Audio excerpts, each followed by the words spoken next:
All right, we're on the air. This thing says we'll give it a second. Oh, yep, I just got the notification. Nice. We are live. We in this. Live, live, What's live. what's happening, people? Thank you, Mr. G, for hosting. This is Into the Swamp, episode 7. We're nearing the end. 3 more Oh, episodes to go, unfortunately. But Mr. G, shoot over. Who's in the chat? right now it is Barbarian Kung Fu and Need Mo Comics. Okay, what's up, fellas? We got some symbiotes in the chat right now. We're gonna keep it going. So, what'd you guys think of this episode? I'll go first. I'll go first. There you go. All right. So instantly, the first takes, the episode wasn't as exciting as the previous two.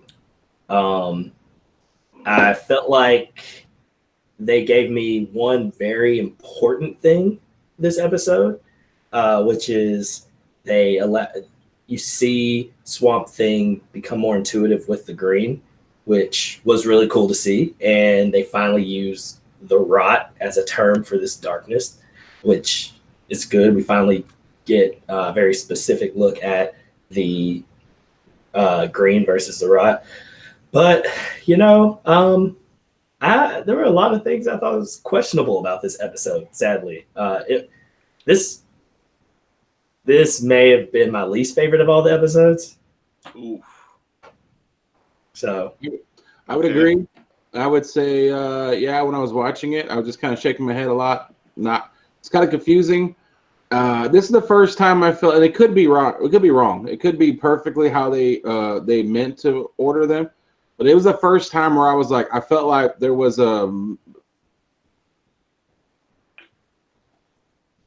together or something. I don't know. It just didn't. It felt weird to me. Like it just felt like there was some jumping around going on.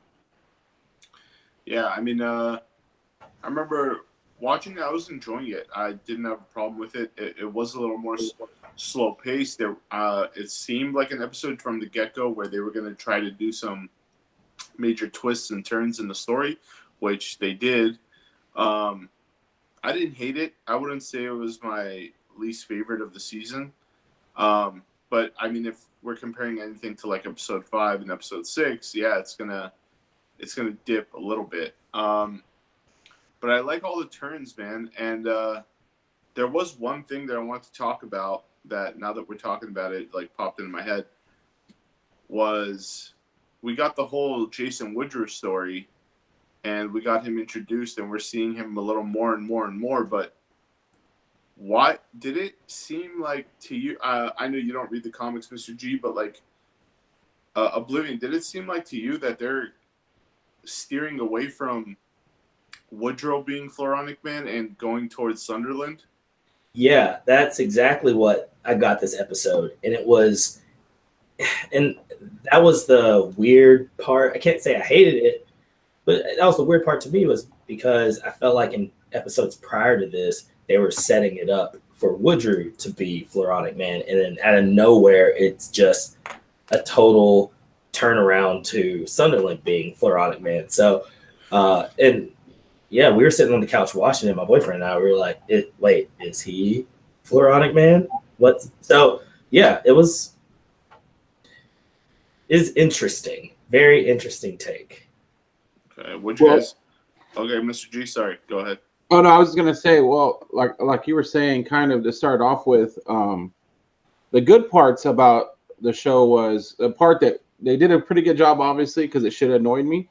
Was right starting off with he gave her some kind of drug. Like I said at the beginning, we don't need to talk about it. It seemed suspicious that he doped her up, and they had that little corny scene, but they end up keeping my attention because I was really going, oh come on. But then he talked about the green. He made the plum for her. Later on when she got really sick. He could, which again was a little bit corny. Oh, there's a certain drug that can help me, and bloom. But it was really neat because it shows his developing powers and how he talks to the green. He was talking about how the plants are waking up, and I was actually interested by that because, like I said, I don't read Swamp Thing, so I was like really kind of like, hey, that's neat. You can hear the grasses and stuff. Yeah, Yeah, that was actually my favorite part. of the kind of show, listens to him when he wants it. where he like turned over his shoulder and he's like, they're waking up. She's like, who is? He's like, the trees. And she's like, you can hear the plants waking up. Psychopath. Yeah, I really like that, and all along I've been wanting to see more of Alec. You know, I wanted him to at least play a role because I've enjoyed him as an actor. But I love seeing Swamp Thing, but I'm like, man, I really want to see some more of Alec. So it's good to see their interaction. I really liked how they showed that part where she was sick and he pulled in this, was it some kind of ancient or Asian herb or whatever? Yeah, and because Swamp Thing can do those things, and I want the public to see that, Swamp Thing can literally tap into the plant life and vegetation all over the world, no matter where he is. And I think makes him so powerful. And the good thing about that they did, because I was about to get like, really, she's going to eat a pod and then she's going to miraculously be healed, but it wasn't. He was like, no, look, it's not working, but the green and the other thing are fighting each other in your body right now. And then, he had to go in there and help too. So that was pretty cool. Like, he could do that. Because she did say, well, it grows somewhere, right? And then he was like, I don't know. Let's give it a shot and see what happens.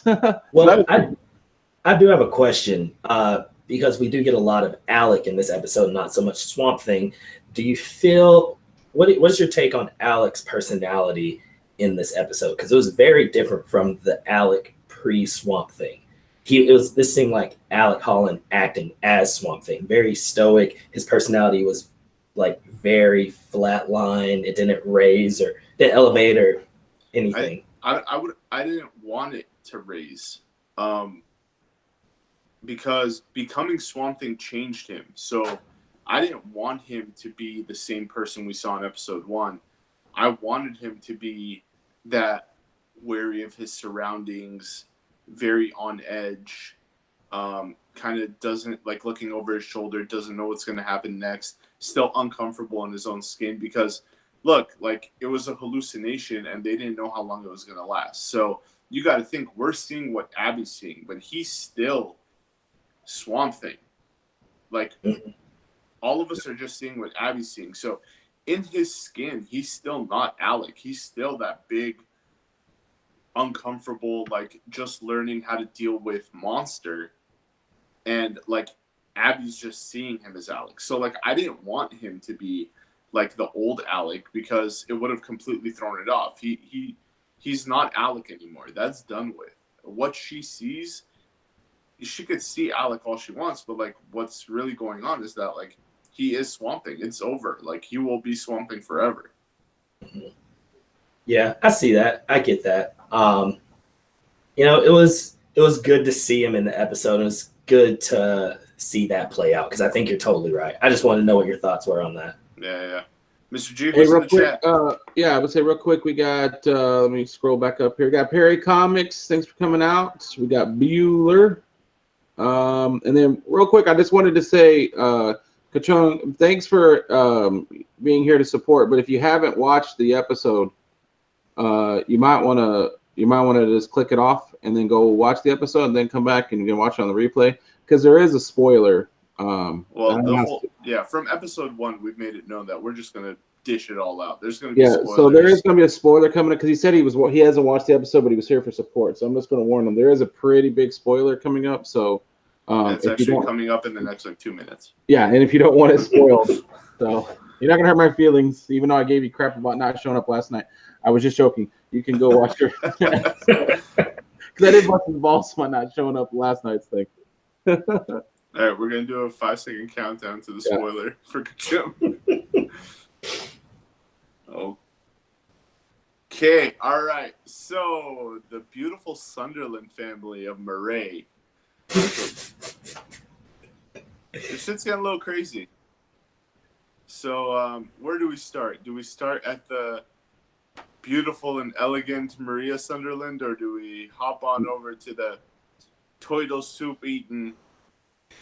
I think you got to start. I think you got to start with her making that pie, dude. Because even when she was cutting that pie, I was like, there could have been a body in that pie. I know. You wouldn't even know. Like I was like, what does she have in that damn pie? Because even the way she was cutting it, I was like, If their hand had, if she had lifted it for a second, there was fingers, I wouldn't have been shocked the way she was cutting that pie. It looked creepy. She instantly became mob boss Maria in this episode. Like Crazy. her whole demeanor. I don't know what happened to her in the hospital. I don't know what happened to her under those waters. But she came up a new woman. she came up. She did a glow up, full blown glow up. Oh yeah, she's like, I came to slay. I'm not gonna lie, man. I liked her in this episode. Mm-hmm. No, she did a good job in this episode. She really did. Just because she even just walking into rooms and stuff. Even there could have been a cringe where she was like, "No, now I know molecular biology." You know, they could have been cringy and it wasn't. She was just like, "Yeah, no, I don't care about the science. I'm just wondering, do you think you know what the hell you're doing?" Like, Yeah. it came off like her whole demeanor changed. She did a really good job in this episode. She really took over and started running the show, and I like that because we haven't seen her in control this season at all. Like she's been, you know, under emotional distress. She's been annoying, but I like it. She grew a pair, and like I just want to know what she's been drinking, what she's sipping on, because I think that swamp water got her tweaking, like it got her juiced up. When him and the sheriff walked out the door, the one thing, like big thing I remember from this episode is the look on Maria's face when like they walked out, and they just did like a 5-second just a still shot, like a zoom in of her face, and she's just, and as soon as they did it, I was like, I slapped the couch I was sitting on. I was like, she fucking knows. She knows this shit's about to pop off. Dude, it was the same face she had at the end of episode 5 when she's in the hospital room and Avery is, it was that same look. She's been killing that RBF like hardcore, like, and it's working. I was like, man, like that was the turning point. That's when I really started liking her. Is that moment in the hospital? I was like, girl, you should have ended up in the ER sooner. Shoot. Yeah, but they did a good job though, even laying it out. Like, because I watched it way a long time ago, and then I just because Wednesday I don't have gymnastics. Drop the daughter off of not me, but I don't drop the daughter off of gymnastics. I mean, in case you're wondering, I'm not the one in competitive gymnastics. But, so I got home early today, so I watched it again, and knowing what happens at the end, they did a really good job. Like, she played not only her husband, but she played the dude, the big shot who came down. She played that guy enough where he even kind of gave her a look. Like, I was about to say, is he about to, talk to her after everybody goes home? Because she like made him home cooked meal and he totally fell for it. He was like, "You made this pie?" And she knew exactly how to talk to him at the table. Or it was kind of like, hey, you sit there. I'm going to show you what we got and close the deal on this guy that's supposed to be like unclosable. And like she was doing it from the beginning. She played everybody in the whole episode in that one go. Yep. Dude, I like how they wrote it because I don't know about y'all, but I felt like I got played. I knew she was up to something. I knew that, I knew she was on the inside of something, but I did not see her and the chief, working together. I didn't see that. I didn't know that she was trying to take Avery out in that fashion until they revealed it. Remember what I told you? You gotta, if you're in the pocket, the person's gotta have money. You gotta have cash. He had no money. She had all the cash. Dude, I was so blinded by it. Like, even when they were walking up to the house, I was like, why is she going there? It wasn't she opened until she got to the door and she looked at him like, why are you bringing him here? And I was like, damn, I still didn't see it coming until she literally said, what are you guys doing here? Like, I was like, oh, damn. Like, wow. Yeah, that's when that's when I felt like I was on the inside. Like, and I watch TV shows like trying to guess what's going to happen and what the twist is, and I did not see that twist. I really didn't. So I really, really enjoyed that. Yeah, it was that was crazy when they showed up at the house, and I was like, what the hell is she doing? Why are they going here? Like, was it the closest place? Yeah, I guess Beret, like, it's super secluded. I was like, is this why? And then like she walked in, she was like, what are you guys doing here? I was like, oh, hell no. I was like, are you fucking kidding me? I was like, so you're telling me this woman from in 7 episodes has built this like crazy, cunning, mischievous, sneaky plan, broke her husband's ass down, saw a dead girl when swimming in it. Like, she does everything. It's crazy. Like, I never knew she was going to be this involved from the get-go. Yeah. Like, in all of this, she still had time to bake pie. And a good Like, pie. It was a good pie. Like, she's Barely. like, hey, she's like, you want to come upstairs and taste my pie? And he was like, oh. I know, dude. That look he gave her, I'm telling you, when he gave her that look, it was like, you made this pie? That's not a normal look. Like, you don't do that to somebody unless you're like, you made this pie? Like, he gave her a little look. Yeah, you don't casually bring up pie without there being like a slight undertone. Yeah, she was like, for dinner I made pie, but I also have some pie upstairs for dessert. Wink. So that was a good. And then before we get to some of the bad negative, one is terribly, I can't suspend my disbelief enough on that one. I actually thought The Rock was well done too. I thought they could have made corny on that, and they just made it like a dead zone. And then they had that one jump, which I actually jumped at that. I wasn't expecting that, where the little branch grabbed her. I actually whoa when it first happened, because I had headphones on. I was looking at work all close to the screen, and boom, that thing. It kind of gave me a little jump scare. So they did The Rock pretty good. So I will have to actually gotta critique that part. The suddenness of it was fine. I just felt like this was one of the few times in the entire series where the CGI was very off to me. Like that branch coming out, I looked at it, I was like, oh, that looked really cheesy CGI. You know, it didn't look as compelling to me as what they've done in previous episodes. I didn't catch any this episode. I don't think I caught Ooga Boogas the last 2 episodes. I think all the Ooga Boogas got me in episode 5, which I think it was made that way. But all right, I like the shot of the aerial view of the forest, and everything starts turning black. Like that was a really cool idea to do it that way. Now let's move to what I know you guys are gonna go crazy on. That my stick at the bar was only in like 10 seconds. It was outrageous. Mr. Avery Sunderland's Darth Vader moment. The I am your father, Matt Cable. We can have Toido soup together, son. It was who was it last week or the week before where somebody in our chat said he's gonna be the father, and we all laughed and said, nah, that's ridiculous. They wouldn't take it that far. Yeah, and I'll be damned. I mean, not only did they take it there, but they're like, first of all, look, we've seen this guy, like, we don't know for sure yet, all right? Because we've seen this guy lie literally every episode we've seen in the show. All this man does is lie. We have not seen him tell the truth one time. So it could have been just the last plea to save his life. Like, you're going to kill your papa?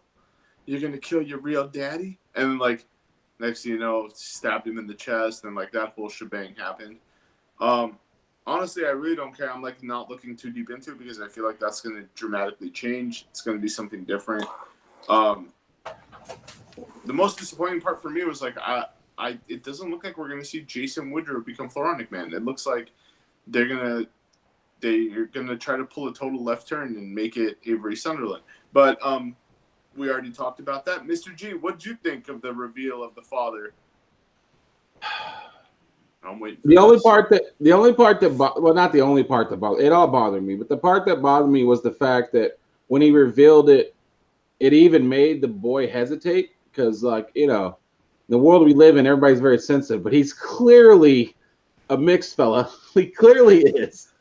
And the fact that he wasn't like laughing, like I was saying to you guys earlier, but also when they were walking back and he was like, Mom, you know, this whole time this guy's my dad. And she was like, look, you know, and she tried to explain it off. Right then she should have been, no, he's, I almost said it's a racial slur for a white guy. I can't say that probably. He's a white guy and I'm white and he clearly is not. He's lying, son. It's fine. But instead she tried to like, you know, oh, well, things happen. You know, I was drunk one night or whatever her excuse was. And I'm like, no, man, because that's clearly not right. Oh man, when I watched when that scene happened, I'm gonna try to play this for the folks watching, but this is what it made me think of. Yes, absolutely. Leonard, you are the Oh, good Lord. Oh. I literally thought, I was like, is this Morgan? That link. Holy Jesus.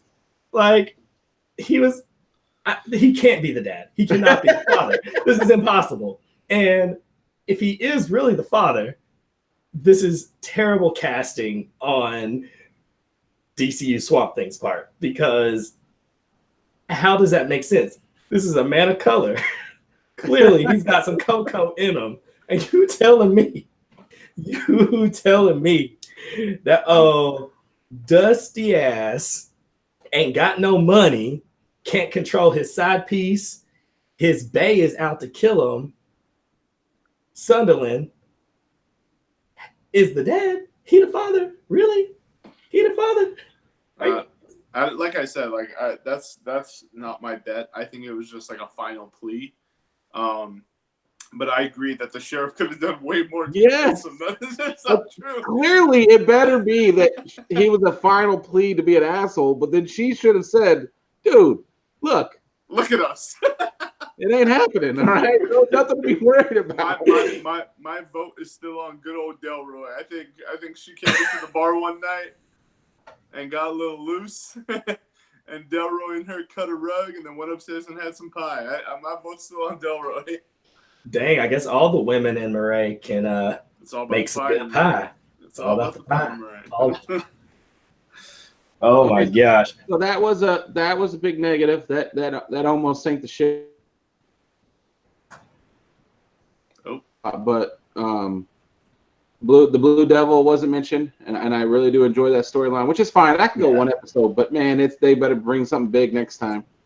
And then, like I said, my girl at the bar, for just eye candy reasons, just because I'm a pig guy, she wasn't in the show near enough. Yeah, and, that was one of my complaints too. Yeah, and then, but I will say, you said that it looks like they're going with Sutherland. I don't know though, because at the end when they showed the guy again, the scientist again. And they showed how far his wife has come. Like, she's obviously doing bad. She's doing really bad. And it's pretty sudden. I feel like they're either trying to make him real sympathetic, or you're going to see him do something really drastic to, like, help her because it's getting bad now. And that's what I'm thinking. Maybe it could be it's his big moment where he's going to go to supervillain style now, because clearly he loves her. That's clear. And she's falling off bad now. I could be reaching, but what if it goes like this? Is just purely speculation on this, how it'll go. But we only got 3 episodes, so Sunderland dies, but he's also been infected. He ends up on Woodrow's table, because remember, all he wanted from the beginning was like, get me that fucking creature on a table and let me examine it. Then I can make strides going from there. So instead of him, let's say Sunderland ends up dying right there on the edge of the swamp. I highly doubt that'll happen, but let's say it does.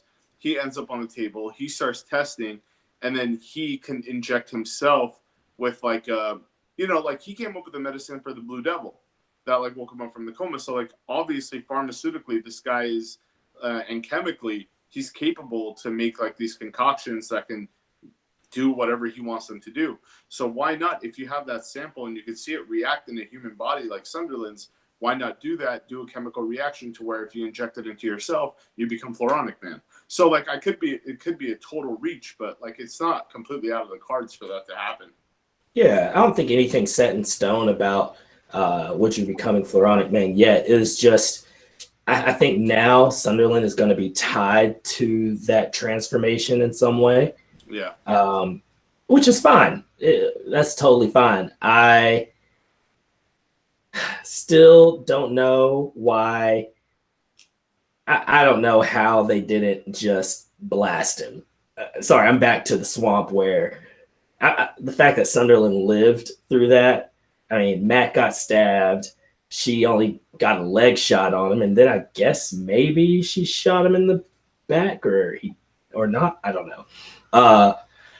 But I just don't see it. It was the shotgun from pretty close up. Honestly, that leg should be missing. Yeah. That's the only thing I was kind of like, well, that's a pretty close shot with a shotgun. His leg should be gone. It shouldn't be there anymore. But yeah, I guess it's like when you're playing Call of Duty and you're like, okay, that many bullets should definitely kill a guy. But they nerfed her shotgun. Yeah, they nerfed the shotgun. Since the last update, they nerfed that shotgun, dude. It's outrageous. Yeah. Yeah. I mean, what else, guys? Anything else stand out to you guys? I think we covered all the main plot points. It wasn't that crazy of an episode beside those like main like little plot twists that we had. No, it was just building up his reliance on the green. That only concerned me about. Well, there's no concern. There's 3 episodes left, so why even talk about the future? But to be able to get a healing plant within a few seconds, it to me it would paint you in a corner. As far as every time if there were like 5 seasons, every time somebody gets sick, why don't he just think of a plant that can heal him from? You know what I mean? Like that'd be the only kind of like slippery slope that would be for me. But I do think, unfortunately, I know I was joking at the beginning. There's only a few episodes left, unless they're gonna time warp. I don't know about that Blue Devil full show. I don't know. I don't know if we're gonna get the full blown Blue Devil. I mean, here's my question, like, to both you guys. We're sitting here talking about like Floronic Man this, Floronic Man that. Like, with 3 episodes left, is it even worth it? I don't know. Like, no, actually, there's not. That's I'll just straight up say it's not, because it seems that at this rate, if they had decided to include this character into this series, they would have included him in the next season. Right. We got 3 episodes. We need 2 at least, one for character creation and one for character like development. So like, that takes 2 out of 3 right there. So what are we gonna get? Like, last episode's gonna be a fresh Floronic Man who doesn't know how to handle his powers against Swamp Thing that's been learning. It's a no competition show. And go ahead. Oh no, it just made me think of Titans. You know, if you watched all of Titans, they didn't introduce Trigon until the last episode. Though they had antagonists throughout, the main big bad didn't come in until the very end of the season. And it seems like that's what they're doing with this, because though there are antagonists, there's not really this overarching big bad villain right now, except for Avery. He's just a douche in every way. And I don't know. It is disappointing that until we know what the ultimate fate of the show is, we don't really know what to get excited for or not, you know? Right. Yeah. I was going to say, and then financially, if you're the head of, I don't know, CW, whoever the hell it is. WB. Yeah, WB. Would you want them to even introduce anybody? Because then you're in a bad situation. Or if I could say, hey, shave off 3 episodes, don't show us the Blue Devil, don't show any villains, because if we ever do bring this back, then we can put any actor we want to and create another story. We don't have to be stuck with these guys. Do you know what I mean? Like it doesn't make sense really, because then you're stuck with that story.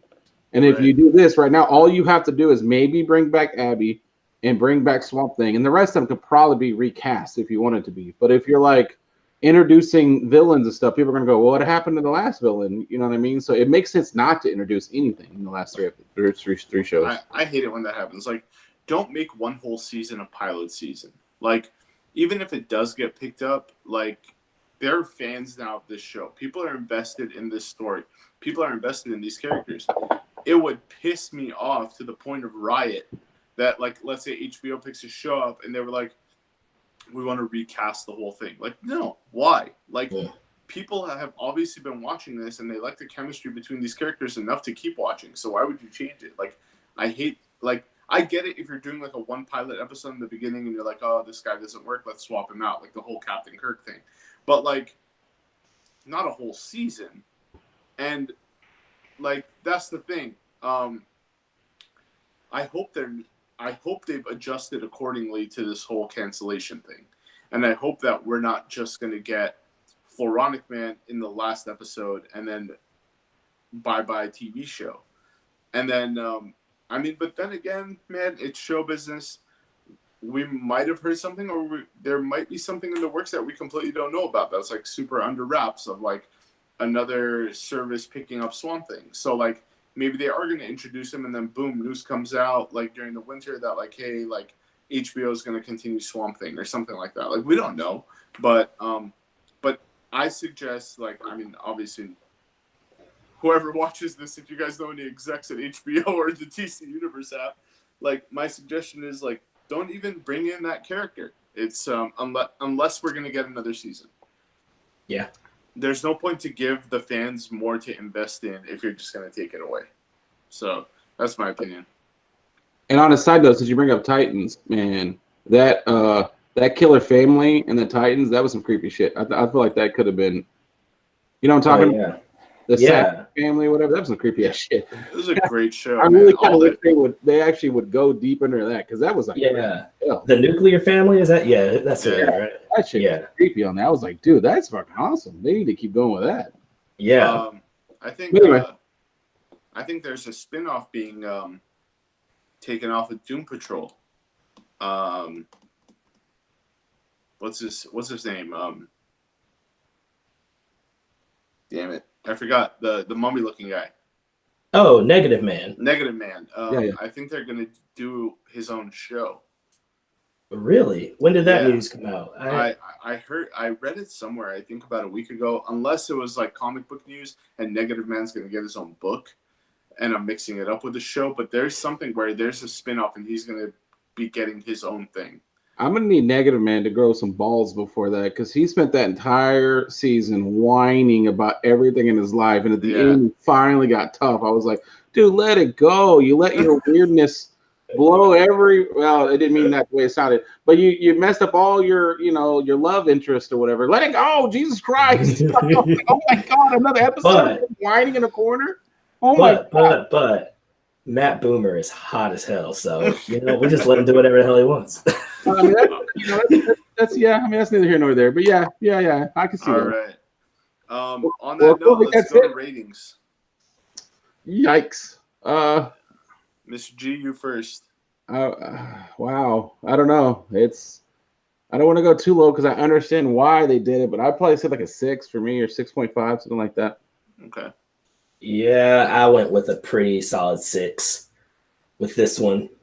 Just I was gonna go 6, but I'm going 6.5 just simply because Okay. Maria Sunderland did such a good job that it made me actually kind of like her. So that to me is worth half a point. So 6.5, middle of the ballpark. Like I said, I think up until this point, the heavy hitter was number 5. And it looks like these last 2 episodes have been around the 6.5 mark. So we'll see. Hopefully the last 3 episodes it picks up. We got 3 more. You guys have anything coming up? Not me. I did all my stuff in the early part of the week. Somebody's editing, I know that, so there must be something pretty awesome coming out. Oh yeah. So last week's episode, we strayed away from our usual content and uploaded our Beyond the Bar interview with David Boer.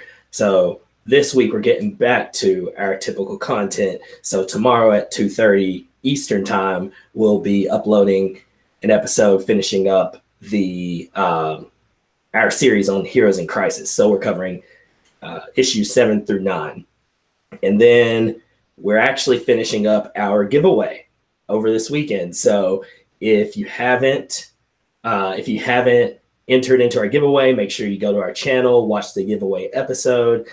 You can get additional entries by finding specific the giveaway posts that we've made on our social media, Facebook, Instagram, and Twitter. You can go and tag people in those to get extra entries for all the prizes. So yeah, that's pretty much all I have to announce. Awesome. Today was due Comic Book Day, so me and Perry did our show this afternoon at 3:30 Pacific Standard, 6:30 Eastern. We did our new comic book review. I think we reviewed 5 or 6 books, some really good books today and one really crappy one. So you can catch that on Perry's channel. And I was trying to post my haul today on an IGTV video, but Instagram was being dumb, so I got to retry to upload it right now. And then what I got going on, I'm still selling all those books. That collection is still available. I'm still selling a whole bunch. And also, my blog is going to be updated by later tonight. So tomorrow morning, if you log on, you can definitely catch like what I think the book of the week was, what the worst book was, and then I also review media channels now. So either a podcast of the week, movie of the week, or a show of the week for you guys to watch. So that's pretty much all that's going on. Thank you to everybody in the chat. Thank you to Mr. G for hosting again. Thank you for Barb Living for coming on and chatting as usual every week. Sorry that we lagged this week, guys. A lot of stuff had come up. So that's it for me. Anything else, guys? I was just gonna say I don't have one yet, but I was gonna talk about our comic book club's book. Yes, Resonant #1 by Vault Comics. Mine and Mr. G's comic book club on Instagram, the Symbiote Comic Book Club. We actually teamed up with Vault Comics to release a club variant exclusive of Resonant #1. So you can contact any of your members that you know from the Symbiote Comic Club. We're not hard to find. We're everywhere. And just contact one of us, and all the sales that we make are all going to a charity, the National Association of Mental Illness. So all of that is going to go to that charity. No proceeds go to us. It's all going to a good cause, guys. So please, if you can, reach out to us and get a copy of Resonant. And if you want to know how the book is, me and Perry actually talked about it today on the show. So it is a really good book. I really, really enjoyed it. So, and it's also to help a good cause, guys. So you can't beat that. That's awesome. Actually, you just brought to mind another big thing that we have going on. We partner with a local brewery, considering our channel is about comics and craft beer. We partner with a local brewery, and we're doing a back-to-school drive for a local organization called CASA. They advocate for children in the foster system. So, yeah, we are partnering with them. The back to school drive is going to be August 9th, and we're doing a superhero trivia night that will later turn into a super outdoor movie screening of Shazam. So, yeah, we're doing that. But obviously not everybody lives in the central Kentucky area. So if you still want to give, you can go online and give. You can find the link to where to donate or to give school supplies in the bio of our Instagram or Facebook or Twitter. Just click that Linktree link, and then there should be like donate to school drive on there, and it's just an Amazon wish list for CASA. So yeah, we'd love for anyone and everyone to support. Well, there you go, guys. You can't beat that, man. Comics is something we love, and we use it to give back. You cannot beat that. Go out, buy some comics, help out your local charity or the causes that we give to using these comics. And Barb Living, they're helping kids get some supplies for school. You can't beat that. Thanks for joining us, guys. Again, this was episode 7 of Into the Swamp. Again, as I said before, Mr. G, thank you for hosting. Barb Living, thanks for hanging out. And we'll catch you guys next week. Hopefully we get a little bit better of an episode. Bye, guys. Adios. See you guys.